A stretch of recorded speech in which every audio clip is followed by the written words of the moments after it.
Midwest Whitetail. Midwest Whitetail is brought to you by Realtree, Hoyt, Muddy Outdoors, Fuse Accessories, Frigid Forage, Rocket Arrowheads, Scott Archery, Night and Hail Game Calls, Cabela's, TrailCamPro.com, Execute Scent Control, and Nikon.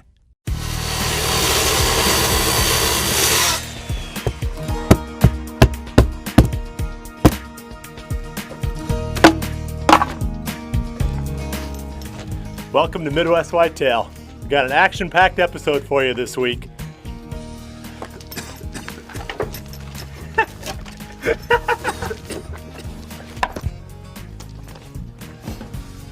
On this week's episode, we'll be joining Greg Clements in Nebraska as he goes on a great late season hunt. And also, last weekend I was able to take our daughter Jordan out for a hunt here on our farm. So we'll take a look at that as well. And then when we come back at the end, I'm going to talk about what I'm doing here with this thing. So hope you enjoy it. I'll see you back here in a few minutes.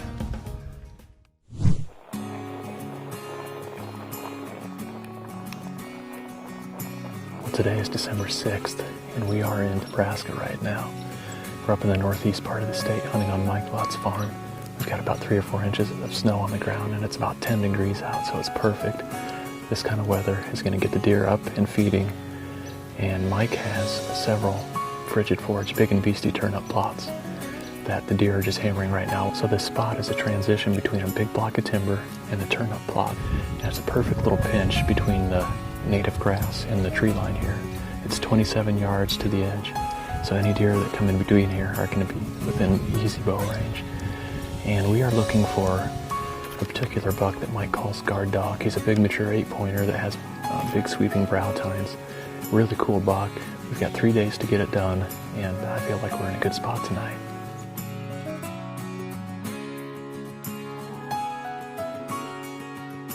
Well, that first evening we were off to a great start. We had several good encounters, including one of Mike's up-and-coming bucks called Pretty Boy. He's a 3-year-old 10-pointer that looked pretty good coming by the stand.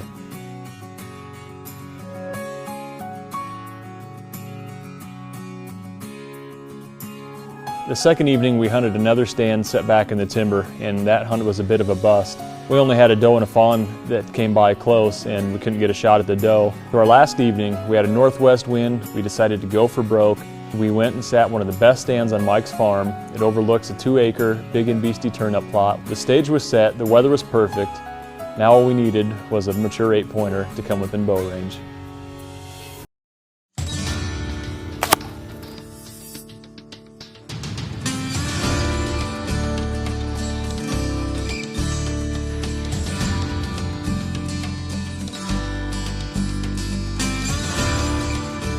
One of the keys to late season success is food, and on Mike's farm here he has several food plots planted into frigid forage Big-N-Beasty turnips, and as you can see they've done extremely well this year. We'll even show you some footage from back in October when we were here. One of the great things about turnips is it provides a lot of tonnage. I mean, you plant them in late July, early August, and even by mid-September deer are eating the green tops.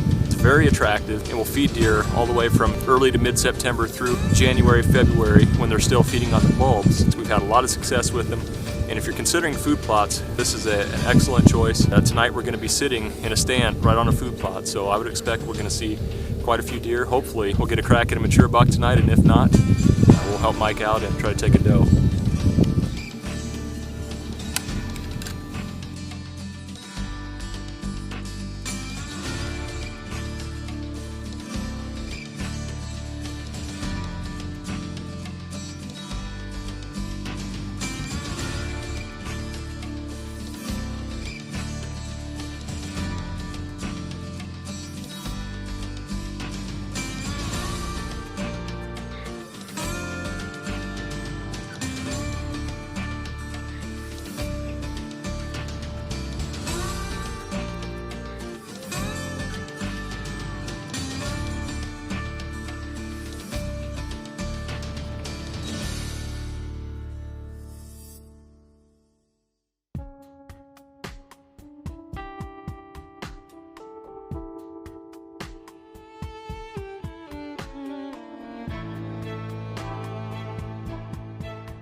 Well, when this buck stepped out, I thought we were in business.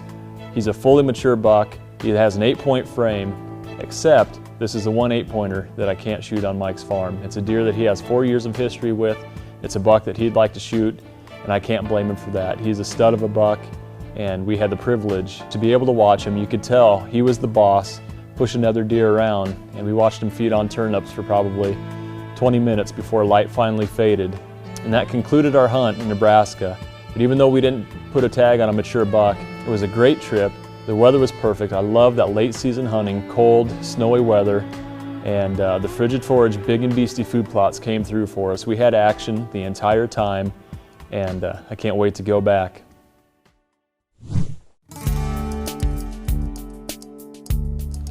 Today is December 10th, and we're going to go to the cabin. This is one of my favorite spots to hunt. I killed some of my first deer out of the cabin. Drew was here last weekend, and he saw a bunch of deer, so we're hoping to see something tonight.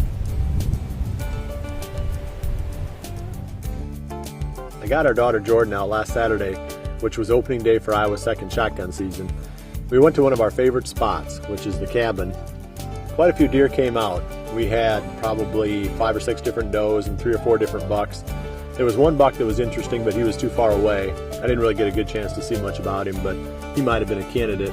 The evening came to an end, and Jordan was not able to go out Sunday evening, so we're going to come back to it again for the late season hunting. She still has her youth tag, so she's not done yet, and we're committed to trying to help her get a buck yet this season. So keep checking in on Jordan's story. Hopefully we can bring you a kill for her before the season's over.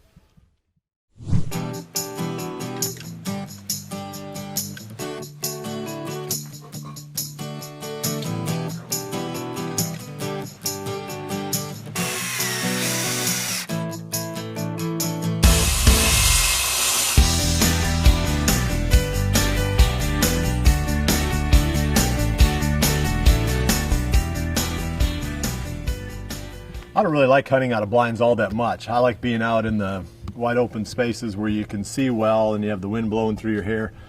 But this late season hunting can be really tough if you're not hunting in a blind, if you're hunting with a bow. So I found a big deer to hunt for the late season, and I'd sure like to kill him with my bow. And I figured the only way I was going to do that was to have some kind of a ground blind in that spot where this deer's been coming out. And he was on a pretty good pattern for a while.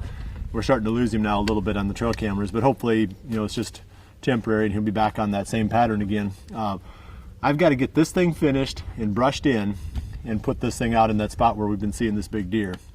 We'll tell you more about the deer as we go along, but first I want to talk a little bit about this blind and why it's 11 feet tall. We filmed now, and if we didn't film, the blind would end about right here. That's all the part we'd need. But the problem with having a blind like this when you're hunting and filming is the camera is always in one of the windows where you're trying to shoot out of, or you're trying to shoot through a window and the guy's trying to slide a tripod up and film through that same opening. So we built the double decker. The bottom floor is for hunting out of, the second floor is for filming out of. So I don't know if it'll work. It's an awfully big blind to stick out in the field, but we're going to find out. The other lesson we'll learn is how much messing around one of these older mature bucks will tolerate. I could go out there right now probably with a gun, and in the next few evenings could probably kill this deer from a tree stand on the edge of this food plot. But I really would like to kill him with a bow, and like I said, I feel like this is my best chance of doing that and getting good footage at the same time. So come back again next week.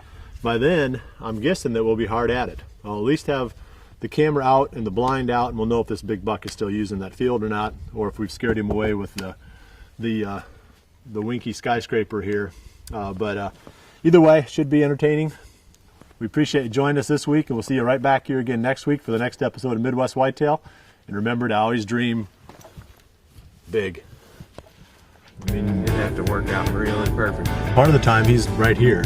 So how far is that? You don't 60. want to put yourself in that position. You want to get something closer than that if you can. I don't know. I mean, there's a lot of risk with that blind.